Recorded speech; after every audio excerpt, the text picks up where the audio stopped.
그러면 그런 리서처가 되려면 무엇을 준비를 어떻게 해야 하느냐, 어떤 준비를 해야 하는가라는 것을 이야기를 많이 제가 듣습니다. 그리고 그 이야기 속에서 많은 사람들이 아유, 그건 너무 어렵다라는 이야기도 이렇게 하시는 걸 제가 들었는데 아주 간단하게 제가 생각하는 것만 말씀을 드리겠습니다. 첫 번째, 지식적인 부분입니다. 그 조사 방법론 또는 무슨 방법론이라고 쓰여진 책 한 권을 정독하십시오.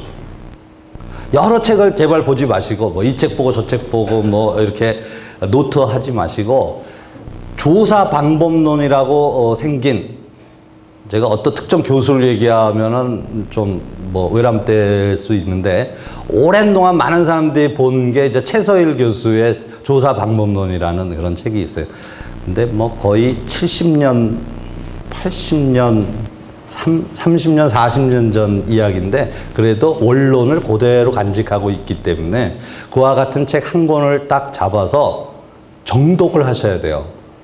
끝까지 다 읽으셔야 되고 그 내용이 왜 이렇게 그 설명을 하는지, 설명에 이해가 안 되면 요새 쉽죠?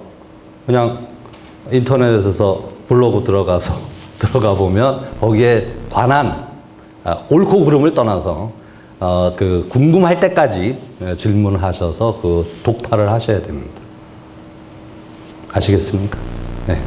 그래서 이 조사 방법론이라고 하는, 여기에 쓰여져 있는 거는 뭐 문제를 설정하고 가설, 설계, 측정, 자료 수집, 자료 분석 일반화해서 경험적 일반화에 그 이론화하는 과정. 이거는 일반적인 이제 조사 방법론인데, 이 내용 각각에 대한 것들이 어떤 가지가 있고 왜 그렇게 해야 하는지 하는 정도는 기본적으로 이렇게 배워 두시면 좋습니다.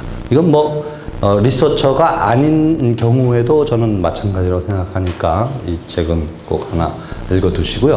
두 번째 지식입니다. 통계인데 이거는 R 프로그래밍에 그냥 저 인터넷에 떠 있는 거 하나 그냥 캡처한 거예요. 그림이 멋있어서 캡처했어요. 요사이는 이제 스스로 이렇게 저 프로그래밍을 해가지고 자기가 원하는 그 결과, 산출물을 만들어내는 그런 내용이 있습니다. 그런데 이 책도 여러분들이 상당히 지식 수준이 있으니까 원서를 하나를 찾으셔가지고요. 마켓 리서치 뭐 with SPSS 또는 뭐 스태티스틱스 with market research, 뭐 시장 조사를 위한 통계학, 이런 책이 있어요. 그러니까 깊이는 조금 낮고 이 통계적인 분석을 사회 현상이나 마케팅 현상에 나오는 내용들을 그 비교한달지 검증하는 그런 정도 수준에서의 통계학 서적입니다. 그리고 그 안에 샘플 데이터들도 있기 때문에 여러분들이 이것도 한 권 정도를 사셔서 다 해보세요. 거기에 샘플 데이터를 가지고. 그러니까 똑같이 따라서 하면 되게 되어 있으니까. 가능하면은 저 원서를 사서 하시기를 저는 권합니다. 왜? 그 번역본들이 그 뜻을 전달하는 게 어려우면 괴상한 한자를 만들어서 이야기하기 때문에 뭐 회귀 분석 그런 말을 저는 도대체 그거를 한자로 풀이하면은 말이 안 되거든요. 계속 반복 굴려가지고 어디로 돌아가긴 뭐가 돌아갑니까? 리그레션이라고 하는 말 그 자체가 하나의 어떤 선과 방향을 가지고 있는 그런 뜻으로서의 리그레션 어널리시스를 회귀 분석 이렇게 되어져 있어서 그런 말보다는 원서를 통해서 그 구체적으로 설명되어져 있는 것들을 하나하나 공부하시는 것이 저는 좋다. 제가 그냥 한 것 중에서 도움되는 걸 말씀드리는 겁니다. 그렇게 해서 한 권의 책을 이것도 정독하셔서 독파하셔야 됩니다. 어렵지 않습니다. 아시겠어요? 진짜 어렵지 않습니다. 통계가 어렵다고 생각하시는 분은 이 프로그래밍 되어져 있는 통계에 들어가서 이렇게 같이 따라서 해보시면 앞에 부분을 안 읽고 그냥 기술적인 테크니컬한 것만 공부를 하기 때문에 나중에 도통 다음 단계로 넘어가면 모르는 경우가 많은데 앞에 인트로덕션서부터 뭐 측정 그리고 검증이란 무엇인지 이게 앞에 부분이거든요. 1장, 2장, 3장 이런 내용들을 자세히 공부하시기 바랍니다. 세 번째 지식 마케팅이에요. 그냥 어째 보니까 저 볼빅에서 대학생 마케팅 공모전 해가지고 마케팅 광고 디자인 해가지고 요새 칼라볼 골프 안 치시죠? 저 골프 칩니다. 그래서 칼라볼이 요새 유행이에요. 이 프로들도 그 칼라볼을 많이 사용을 합니다. 이게 볼빅에서 유행을 시켜가지고 그 구분을 해주게 하고 쉽게 찾을 수 있는 그런 이점이 있기 때문에. 그래서 이런 마케팅에 대한 것을 여러분들이 공부하셨는데 마케팅은 소비자의 의사결정에 어떤 영향을 미치려고 하는 모든 활동을 마케팅이라고 정의 내릴 수가 있어요. 다분히 제 의지적으로 만든 겁니다. 이거 책에는 그렇게 안 쓰여 있어요. 그래서 마케팅을 막 해대는 헤딩이다. 뭐 이렇게 얘기하는 사람도 있어요. 심지어는. 그러니까 소비자가 조직일 수도 있고 개인일 수도 있고 뭐 사회 집단일 수도 있습니다. 소비자가 의사결정을 하는 데 있어서 영향을 미치려고 하는 모든 활동을 마케팅이다. 이렇게 되어져 있는데 이 마케팅의 책을 코틀러 20판인가요? 하여튼 22 뭐 이렇게 되어 있을 거예요. 인터넷판으로, 인터내셔널 판으로. 그래서 그 책을 한 권을 사셔가지고 굉장히 두껍습니다. 다 읽으세요. 이제 책 3권 읽으셨어요. 오래 걸리지 않습니다. 여러분들 도서관에서 하루에 한 10시간씩 공부하시잖아요. 그렇죠? 네, 그렇게 하셔야 돼요. 공부할 때는 미치도록, 이따가도 나옵니다. 미치도록 해야 돼요. 해서 내가 이거를 다 알고야 말겠다. 심지어는 다 외우겠다라는 심정으로 코틀러의 그 마케팅 매니지먼트라고 하는 책을 저는 권합니다. 다음은 기업을 이해하셔야 됩니다. 기업의 그 궁극적인 것은 이제 프로핏 게인이죠. 이윤을 창출하는 겁니다. 이윤이 창출이 돼야 고용이 이루어지고 고용이 이루어져야 순환이 되죠. 왜? 봉급을 받아야 소비를 하고 소비가 이루어져야 기업이 살고 이렇게 한 바퀴 순환이 되는 거 아닙니까? 그런데 프로핏이 없이 고용은 이루어지지 않기 때문에 기업은 프로핏을 합니다. 그런데 최근에 책을 보니까 뭐 500대 기업, 세계 명문 기업들의 흥망성쇠가 이렇게 있는데 이걸 다 뭐 이렇게 알라고 제가 말씀드리는 게 아니라 여러분들이 관심 있는 기업을 몇 개를 이렇게 잡아가지고요. 내가 좋아하는 제품 뭐가 있으세요? 화장품. 예. 화장품 회사 하면 생각나는 에뛰드. 그 브랜드 아닙니까? 네. 회사. 애경. 또. 아모레퍼스픽. 네, 아모레퍼스픽. 이렇게 관심 있는 회사를 인터넷에 들어가셔가지고 그 회사가 만들어내는 제품, 회사의 양력, 재무제표 그런 거 있죠? 매출 얼마에 뭐 이익 얼마 내고 뭐 저 인원은 몇 명이고 회사에 들어가 보면은 모든 것들이 다 열려져 있어요. 그게 이제 PR이라고 해서 퍼블릭 릴레이션을 위해서 그런 걸 다 공표를 합니다. 그러니까 그런 기업에 대해서 관심을 가지고 그런 자기 제품이 좋아하는 제품을 만들어내는 회사를 한두 개 잡아서 공부를 하세요.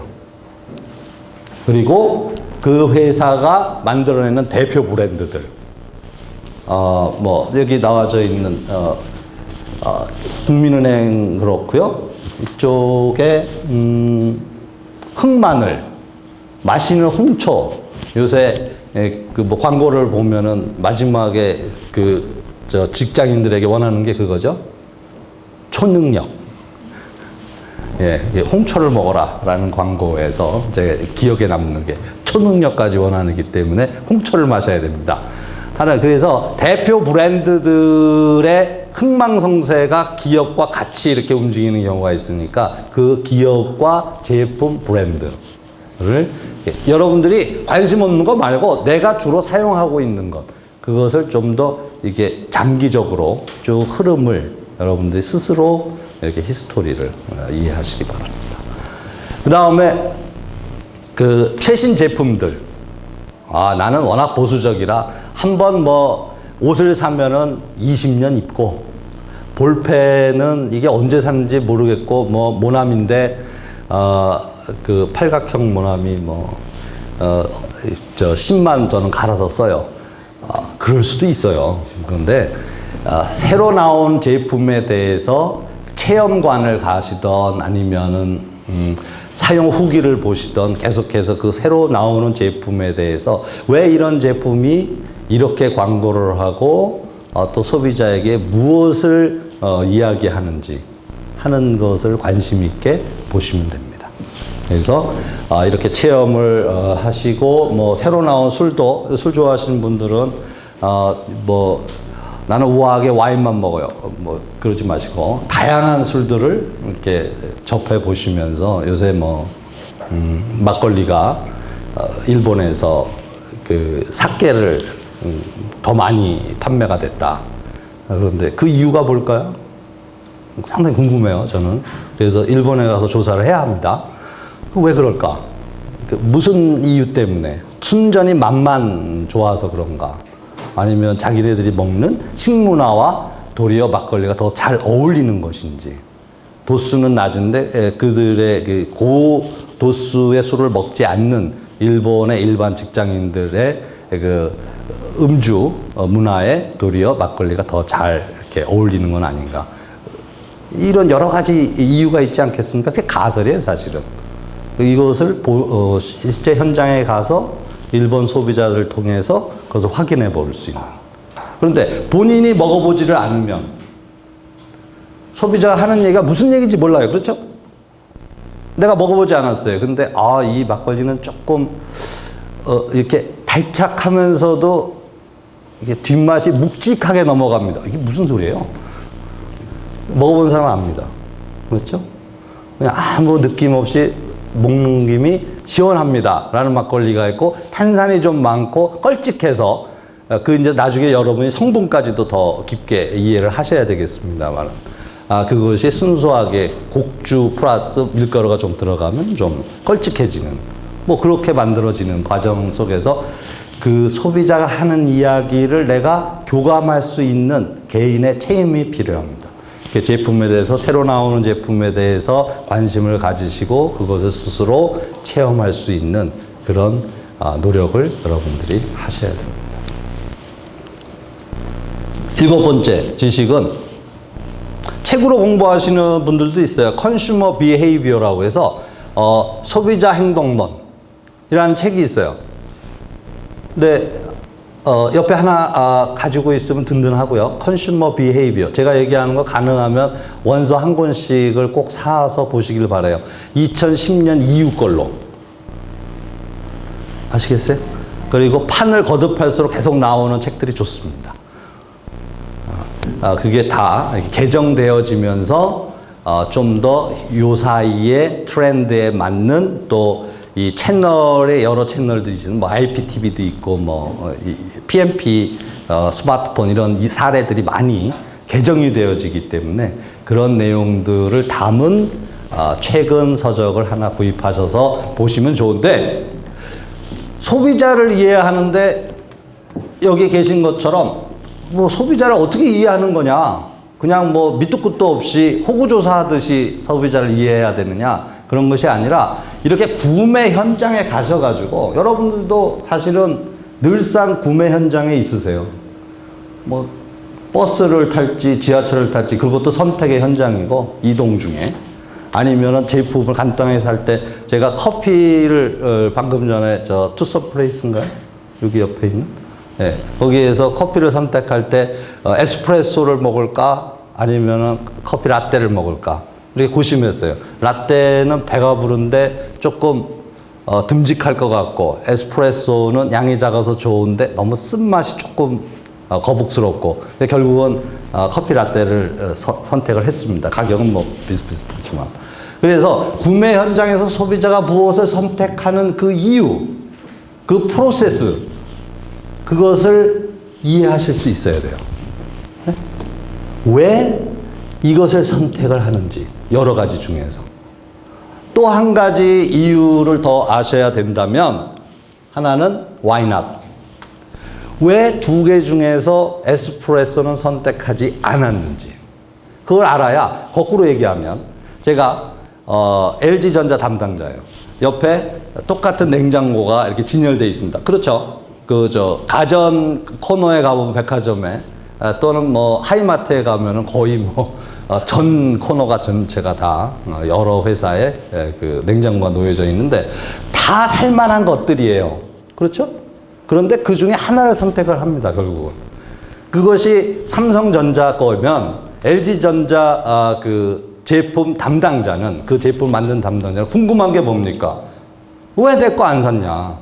근데 많은 사람들이 산 이유만 물어보니까 산 이유는 똑같아요. 뭐 가격이 저렴해서, 디자인이 예뻐서, 기능이 새로운 기능들이 이런 것이 있어서.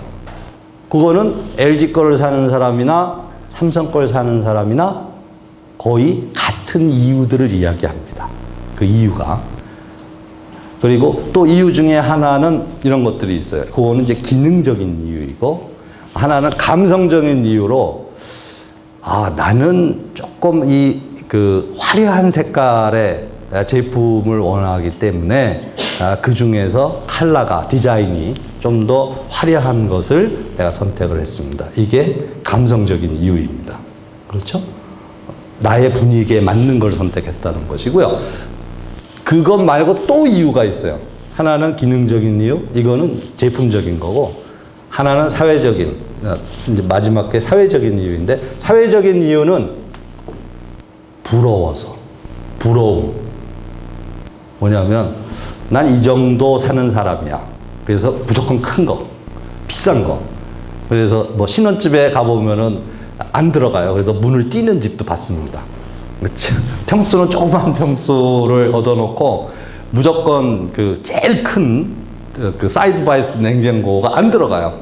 코트로 이런 건 안 들어갑니다. 그래서 분해해서 들어가지를 못하니까 문짝을 다 띄어가지고 그걸로 집어넣고 문을 닫는, 제가 그런 집도 봤는데, 이 이유는 사실은 사회적인 이유가 있어요. 부러우면 못 산다 이거죠. 남들한테 꿀려서는 못 사겠다. 그게 결국은 부러움을 위해서. 또는 외로운 사람은 남들이 많이 사는 걸 사죠. 어떻게 소속되고 싶으니까. 이게 외로움. 또 뭐가 있을까요? 두려움. 두려움이 많은 사람들은 스탠다드형. 이렇게 좀 색다 유니크하고 이런 거 사면은 뭔가 이유를 대야 될 것 같고, 그 이유를 제대로 못 대면은 추궁을 당할 것 같고, 이렇게 학교에서 모범 학생들 대부분 정시에 딱 나타나야 되는. 저도 그렇습니다. 두려움이 많은 사람이에요. 부러움이 많은 사람, 외로움이 많은 사람, 두려움이 많은 사람, 이런 내용들로 해서 사회적인 이유로 제품 선택이 되는 거죠. 그래서 기능적인 이유나 감성적인 이유 또는 사회적인 이유, 이런 것들이 구매 이유에도 해당되고, 또 선택하지 않는 이유를 가만히 들여다보면, 제가 최근에 경험한 내용 중에서 하도 그 중형 그 세단이 많이 새로 나왔어요. K7도 있고, 뉴 소나타 해서 YF 소나타 있고, 이렇게 여러 가지 중형 자동차가 SM7도 신형으로 나오고 이러다 보니까, 딜러가, 판매자가 자기 제품에 대해서 제대로 이 제품의 숙지가 잘 안 돼 있는 상황에서 모 매장에 소비자가 이렇게 들어가려고 하다가 먼저 들어갔던 소비자가 확 나오는 거예요. 그 소비자가 왜 나오냐면, 제품을 알지도 못하면서 말이야, 화를 버럭 내면서 나와요. 그러니까 뭔가 자기는 카탈로그를 보고, 소비자 정보가 많습니다. 사전에 이렇게 먼저 산 사람들의 이야기도 듣고 나도 좀 알아보러 갔는데, 딜러가 잘 모르는 거예요, 판매자가. 영업 사원이. 그러니까 물어보면은, 그건 손님이 아시는 것 같고요. 이런 식으로 대답하니까 화를 버럭 내고, 나오면서 들어가려고 하는 사람도 같이 나가요. 그러니까 새로 오는 고객이 그 사람이 화를 내고 나오니까, 뭐 이상한 데인가 보다 여기. 그래서 나온다고요. 그 사람한테는 이유가 뭐냐 이게 선택하지 않는 이유가. 그 회사의 중형차가 선택되지 않은 이유는 결국은 영업사원이 제품을 잘 설명할 수 없어서라는 거죠. 그러니까 현장의 이유들이 이렇게 있는데도 불구하고 나중에 한참 지나서 우리가 물어봅니다. 왜 이 제품을 사지 않았어요? 이렇게 물어보면 디자인이 좀 나빠서. 그럼 갑자기 막 지금 나와 있는 자동차의 디자인을 바꿔야 되는 거예요. 현장의 소리와 한참 지나간 다음에 합리적인 이유를 대는 소비자들의 얘기를 들어보면 가격이 비싸서 디자인이 나빠서 무슨 이제 제품적인 요소들을 자꾸 이렇게 얘기를 합니다. 기능이 부족해서. 그러나 사실상 현장에서 가만히 들어오면 그 선택되지 않는 이유들은 굉장히 다양하다라는 거죠. 그래서 이런 내용들을 여러분들이 실제로 자기가 아까 화장품 얘기하신 것처럼 내가 화장품을 살 때 나만 산다라는 것보다는 다른 사람들이 어떻게 하는지를 관찰을 해보시고 어떤 사람들이 한참 이렇게 고르다가 그냥 나가는 분들도 있고 또 영 이해가 안 되면 물어보세요. 그 사람한테. 아니 저도 저긴데요. 손님인데 그거 왜 안 사세요? 열심히 이렇게 발라보고 이렇게 하신 다음에 그러면 얘기를 들으면서 이런 이유도 있구나. 나의 이유도 있지만 또 다른 사람의 이유도 있다라는 것을 여러분 스스로가 체험하셔야 합니다. 또 하나의 소비자를 이해하는 것은 사용에 대한 이해입니다. 아까는 구매에 대한 이해이고요. 이번에는 제품 사용. 제가 한 10여 년 전서부터 소갈머리가 없어지기 시작을 해가지고 수많은 그 제품을 다 써봤어요. 여전히 똑같습니다, 지금. 이거는 성미에 관계된 머리 빠짐이지 도대체가 이 자체가 문제가 있는 건 없대요. 그러니까 이제 성질을 죽여라라는 건데 그럴 수는 없고 이게 기대하는 내용이 있고요. 그 기대에 대한 불만이 있어요. 그렇죠? 제품을 살 때는 항상 기대를 합니다. 2만 원 내가 돈을 냈는데 댕기머리 또 있고 무슨 뭐도 있고 리엔도 있고 해가지고 7만 원, 8만 원, 어느 거는 12만 원, 스펜스는 36만 원에 7번 처치 이런 거 다 해봤는데 그만한 기대가 있습니다. 어느 정도는 좋아지리라. 근데 들여다 볼 때마다 화가 나요. 그래서 이제 저는 불만이 많기 때문에 나중에는 심으리라 이렇게 생각하고 안 합니다, 이제. 그렇지만 이렇게 사용에 대한 그 현장에서 기대와 불만과 더 무엇을 요구하는지 그 내용을 여러분들도 잘 들어서 알고 있어야 합니다. 앞에 구매가 이루어진 다음에는 사용이 있는데 그 사용하는 사람들이 이렇게 흘려 지나가면서 얘기하는 거, 이 자동차는 이렇게 이 엔진 브레이크가 이 모양이야 이거. 또 어떤 자동차는 이렇게 밟으면은 굉장히 둔탁하게 나가고 어떤 자동차는 처음부터 이렇게 뭐라고 할까요? 스무스하게 이렇게 가속이 되는 자동차가 있는데 그런 거에 대한 미세한 차이를 소비자가 어떻게 이야기를 하는지. 그러니까 본인들이 관심 있는 제품, 기업, 제품, 서비스, 구매, 사용을 하나로 엮어서 여러분들도 체험하시고 또 나와 다른 소비자들은 무슨 이야기를 하는지를 습관적으로 이렇게 좀 가까이 하시라는 거죠. 근데 무턱대고 모든 걸 다 알아야 된다 이렇게 어렵기 때문에 사전적인 지식이 필요해서 앞서 말씀드린 마케팅 책 한 권, 컨슈머 비헤이버 책에 대한 책 한 권을 정독을 하시면서 이런 현상은 펭귄 이펙트 해서 누가 뒤에서 밀어서 그렇죠. 먼저 뛰어내리고 싶어서 뛰어내린 게 아니라 밀려서 떨어져가지고 다들 뛰어내리는 겁니다. 근데 이런 현상들이 실제 내가 관심 있는 제품에서 어떻게 적용이 되고 있는지를 여러분들이 구체적으로 이렇게 사례로 간직을 하셔야 돼요. 아시겠어요? 가끔가다 제가 면접 때 질문을 하면은 이론적인 거를 자꾸 책에 대한 거를 막 설명하려고 하신다는 거죠. 무슨 이펙트가 있는데요. 그 이펙트는요, 이렇게 해서 이런 내용입니다. 그게 실생활에서 어떻게 이해하고 계십니까? 그러면 실생활이요? 그래서 제가 다 말씀드렸잖아요. 이런 사례가 있고요. 그거를 제가 질문 드리는 게 아니라 본인이 경험하고 그 내용에서 어떤 것을 이해하고 계시는지 스스로 그것을 궁금해 하는 것입니다.